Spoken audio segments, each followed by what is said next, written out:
welcome back to the channel. It is your girl, Savannah Smiles, and let's switch that back. So today we are doing another Q&A, which is on brand with my channel, but it's gonna be a little bit of a different one that is kind of outside of the general reaches of what my channel does. But we are gonna be going over questions about my YouTube channel and my YouTube analytics. So I have my computer right here. I will be clearing this off and we will be jumping into those questions. So that way I can give you guys a look inside my analytics, my channel movement, and whatever else you guys ask me. My little braided Sansevieria. It's so cute. All right, we got our analytics up and on the screen, and let me pull up your questions. Go into the archive. I'm gonna apologize too, I need to do my nails, and you may notice that there are chunks missing or there are straight up just nails missing. That is why I need to put gel on. They peeled off, it's just a mess. All right, so first question from Hales Brad. Have you and G ever thought of having a channel together?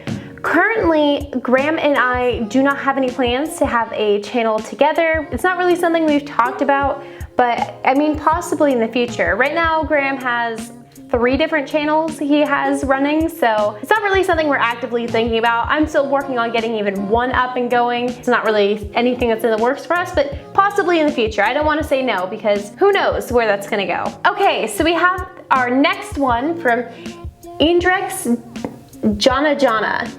How often do you film and edit to stay consistent, and what would you recommend to edit with? So obviously you are asking the wrong person because I feel that my uploads are very inconsistent. I was way more consistent in the beginning, and now it's just whenever I'm done with the video or whenever the previous video dies down. I now take more time editing to make sure I get a final product that I love instead of just putting a video out to put a video out, so to speak. Currently, I would say the best thing to do for yourself is to give yourself a goal to finish a video by this time. Set aside the proper time to do it and put yourself on a filming schedule. I'm the wrong person to ask about this though, because as my channel banner says, new uploads when I feel like it. And that's really when I feel a video is ready to be uploaded, I upload it. In terms of editing software, I would say let's just use iMovie while you're starting out. There's no point in spending like $300 on a professional editing software. You might as well just use a free one, learn how to use that. It's way easier and way cheaper. And with that too, I'd say it makes more sense to take that $300 and invest it into other things like a set and lighting equipment and this or that, because that's gonna really show on your videos. If you don't have a good set behind you or lighting equipment, take that $300, reinvest it somewhere else. All right, this next one from Chimbe William. How long do you think it will take for you to get 100,000 subscribers? I don't know. To be honest with you, I wasn't expecting to be this far along this early. It took me 6-ish weeks to hit 1,000, and then from there on I had months where I was gaining 5, and the last months I gained 3. So I'm not really sure. My video views are going up, but I'm not really gaining a lot of subscribers. I really don't know, and all I can take is, you know, a few good videos to boost your subscribers like crazy, or a few bad videos and you're kind of stagnated. At the time of filming, I'm at 23,843 subscribers. So maybe by the time this posts, I'll be at 24,000. I don't know. I didn't even expect to be this far along now, having completed my 7th month on this platform. So who knows? That just sounds like such a huge number to me. 24,000 and 23,000 already sound insane, so I don't know. Okay, so this next one, we have an analytics comment, and this is from Josh G 2020. How much have you made from your channel so far? So let me screenshot that. If I don't screenshot it, I can't find the question later. All right, so looking over onto the computer, if I go into my analytics, I was monetized on April 14th of this year. So obviously any views before that I was not making money on. Currently, for the last 28 days, I've made $1,300. And in total, for the lifetime of my channel, I have made $30,000 for, wait, what? Currently, for the whole lifetime of my channel, I have made $3,913.66. So, you know, we're getting up there close to $4,000, which is insane to me, but that is how much I have made so far. Okay, so this next one from Not Alex. Would you ever become a full-time YouTuber? And if not, why?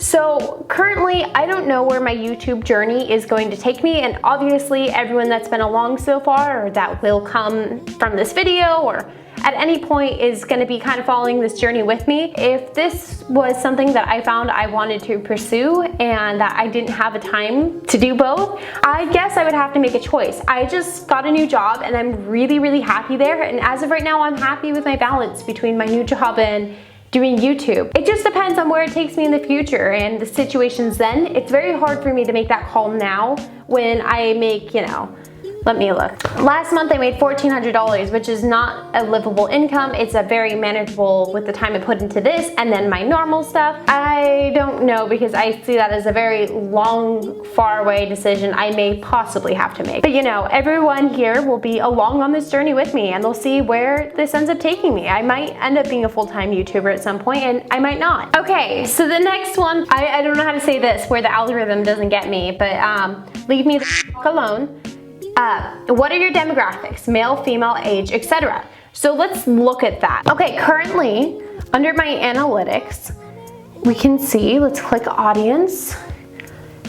Let's see, let's click lifetime on here. There have been some months where the ratios have been off, but I think lifetime will give a good view of my whole audience. Currently, my channel gets 24.1% of its viewership from females and 75.9% for males. It was kind of tipping a little bit more even when I was making more makeup kind of content, and then I did a few like my investment portfolio and stuff that kind of re-skewed it. 2% is 13 to 17. 32.9% is 18 to 24, so people my own age. 47.7% is 25 to 34. 12.9% is 35 to 44. 5.1% is 45 to 54, 1.3% is 55 to 64, and I have 1% of my audience that is above the age of 65. So that is currently my current audience as of August 3rd, 2020.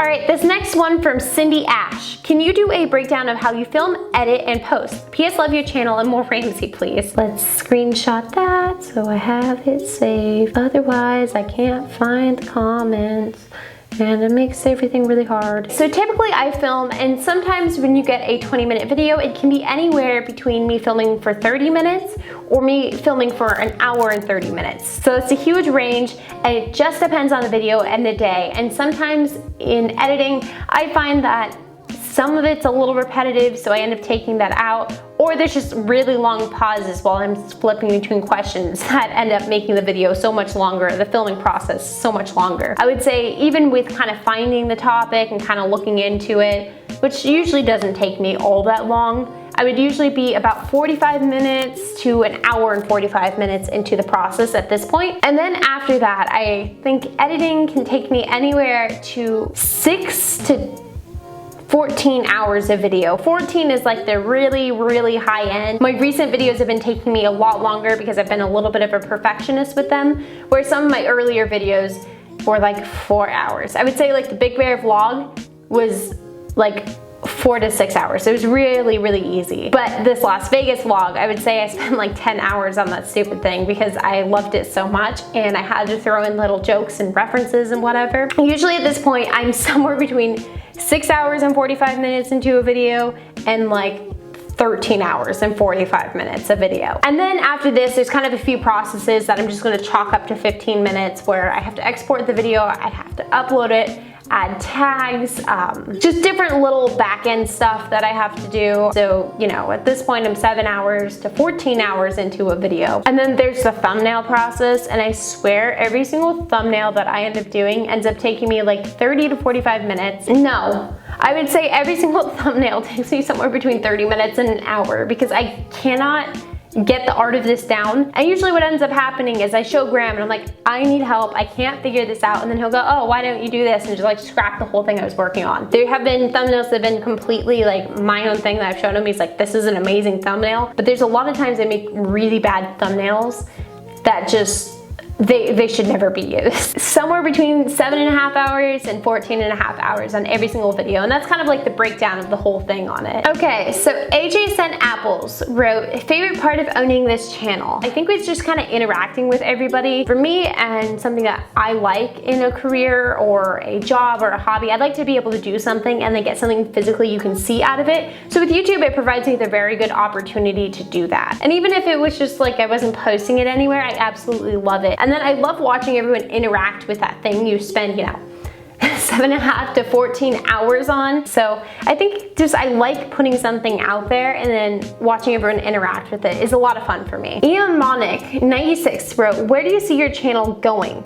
So I kind of felt like I had a direction I was going, but maybe that's a little bit wrong. Sometimes I kind of veer off topic, and I think the only way to grow as a creator is to try out new topics. That's why you'll occasionally see me do like other types of videos. Typically, I would say that my content kind of falls under the lifestyle umbrella. It's lifestyle with kind of a little bit of like financial knowledge or whatever. So I kind of would say that my channel direction, and I kind of felt like it was kind of turning into this. So for me, my lifestyle, like I have a plant obsession. I love, you know, I love my plants. I love my babies, you know? A big part of my life currently is, you know, my life down here, my life with Graham, and so I show that, you know, in vlogs, or my cat, and so, you know, he makes appearances on my channel. I kind of in lifestyle, but I'm showing my lifestyle a little bit. My lifestyle isn't the typical Zoella, Alfie days. This is why I've shown, you know, here's my skincare routine, like here's, you know, me talking about plants, here's a garden tour, because this is my life. I think it kind of really fits me and my life and me as a person, so I think that's kind of the direction my channel is going. Okay, so Billa L wrote, where do you see it in the next 5 years, and when do you plan on posting more vlog videos? If it still makes me happy in 5 years, I see myself just still doing this. Maybe I am doing it full-time, maybe I'm doing it part-time. I don't really know. I don't think it would ever be very healthy for me though to currently look at my channel in its current like infancy stages and to view it as like, this is my future career. I think it's gonna put a lot of pressure on it growing organically and ultimately can kind of make it ruin it. So, you know, if it happens and I end up doing YouTube full time in 5 years, like I would be so happy, and if it doesn't, then I'm gonna be happy doing what I'm doing. Ideally, I'd like to still be doing videos, and I would still love to be doing vlogs and Q&As and everything with everybody, but yeah. So I got this question, and it's kind of similar to one I answered earlier, so I'm gonna go just kind of skip over this part, but how much money do you make from ads and sponsorships, and what % of your income is YouTube? So obviously I've answered that, but let's look at it on a monthly basis. Let's see, May, June, and July are the only full months I have of income. So let's pull May through May 31st. Okay, so at that point I made $800. Then let's see, June I made $1,100. In July I made $1,400, so kind of somewhere in the middle. Let's just assume I'm making like $1,100 a month. Currently, I do not have any sponsorships. I know I get my Robinhood referral. I'm not sure how much I've made off of that. I haven't maxed it out, so it's under $500 on that. And then as far for the percent that is YouTube, I'm gonna kind of average it in the middle of those and say it was $1,100. Like June, I think it's somewhere between a fourth and a third of my income, being closer to a fourth. I would have to look at exact numbers to know what it is. I'm not really sure though. I'm kind of throwing numbers through my head. Not 100% sure on that though. Okay, I'm gonna apologize. I don't know how to say this. Ashraf Sham Sudden wrote, who does yours and Graham editing, and how much do they charge per video? Yeah, so it's a really common misconception for me that somebody else edits my videos. Nobody touches my videos before they post except for me. This is a really common misconception I find, and I think it's just because Graham kind of taught me the basics of editing. So some people see similarities between my videos and his videos, and also we just have a similar sense of humor. I am currently the only person editing my videos, and I have been the only one editing my videos the whole existence of my channel. Graham edits all of his main channel videos, and then for his second channel, he has somebody who helps out with some of that, and then the podcast is edited by Jack, who is his co-host on the podcast. I am not sure of their pay arrangements on that. This one I really like, and I do DM her sometimes. She DM'd me to kind of clarify this question. I hadn't seen it until now. What would you want viewers/fans to do if they ran into you in a street/store? So she kind of mentioned in a DM to me that she had submitted a question. I kind of figured I knew what it was about, but I really like this one. She's talking about like if someone ran into me in public, like how would I prefer they treat me? I don't know how to word that properly. I don't care if people come up to me. I don't care if anyone wanted to take a picture. Not saying that like, oh, take a picture with me, I'm famous or anything. To me, I don't care when Graham and I are out and we're having a date night if people come up to him and talk to him or want to say hi to him. For Graham and I, both of us don't care. We have so much fun meeting people. Come up and talk to me. I literally do not care. It's so much fun for me. I would love to meet you guys. Come up. I am totally good. Okay, so Thea and Mocha wrote, why don't you make financial videos? Higher CPM, more money. I would say for myself, like no matter even if Graham had mentioned my channel or not, is people were stumbling across it without him mentioning it. They knew that I was Graham's girlfriend. They knew me from Graham, and I wanted to kind of have my own independence and my own brand separate from his. I love him very much, but I don't want to just always, you know, live in his shadow either. So that's definitely one reason. And I would say another one is just I like talking about these topics. It's something that's really important to me, but I would say on a scale of 1 to 10, 10 being where Graham's at, and then like 1, you know, people who just have no interest in finance at all. I'd say I lie about at like a 7, and I just don't think it's enough passion to make it the focus of my channel and the niche of my channel. And I feel in order to pursue a financial channel, I would have to be a lot more serious of a person, and I'm just not. And I don't think I would have as long of like sustainability doing that. I want to do what makes me happy, not what's going to make me more money in the short term. All right, De facto Joe wrote, are you planning on doing any new collabs with other YouTubers in upcoming videos? Yes, I have a video that should be posted already with Queenie on her channel, and then I have one that I am editing for my channel that I did with her. So that is going to be like my first official collab with somebody who is not Graham. Macy_11 wrote, how do you find the time to respond to 90% of the comments? Isn't that like a lot of work? Yeah, so it is a lot of work, but I really enjoy doing it. I do find little bits of time here and there to answer a few comments. So for example, if, you know, Graham and I get into his car to leave and, you know, he's gonna go unplug the Tesla, I can respond to a comment or two in that time. So I find little tiny bits of time I can answer those comments. Here's another analytics question. Richard Lopez wrote, where are your viewers from? Right, so if we look into my analytics and we look at the audience and we look at the lifetime of this channel, we can see 60.1% of my audience is from the US, 6.7% is from Canada, 4.5% is from the United Kingdom, 2.2% is from Australia, 2% is from India. So if you are from somewhere other than the United States, comment down below and just say like, hi from, you know, Italy, or hi from Morocco or whatever. I'd be super interested to see where you're from, and I'll, you know, comment back with a little hi from Los Angeles, California. So anyways, guys, that was the video. So if you enjoyed it, don't forget to smash the YouTube algorithm for the like button. Comment down below, let me know if there was a question I didn't get to. I will try to answer it. I try to stay up on all of my comments, so, you know, let me know down below, or if you're from a different country, let me know down below, because I'd be super interested to see. Don't forget to subscribe to the smash button. I don't have anything for the bell, but you should click it, so that way you see when I post, because it's not very regular. Smash that bell icon, so that way you get to see when I'm posting, because who knows when it's gonna be. Don't forget to use my affiliate links down below. I have Amazon, I have my Robinhood referral, Graham's Weeble link is down below, Graham's mentorship, all that jazz. You know what to do. And don't forget to end the video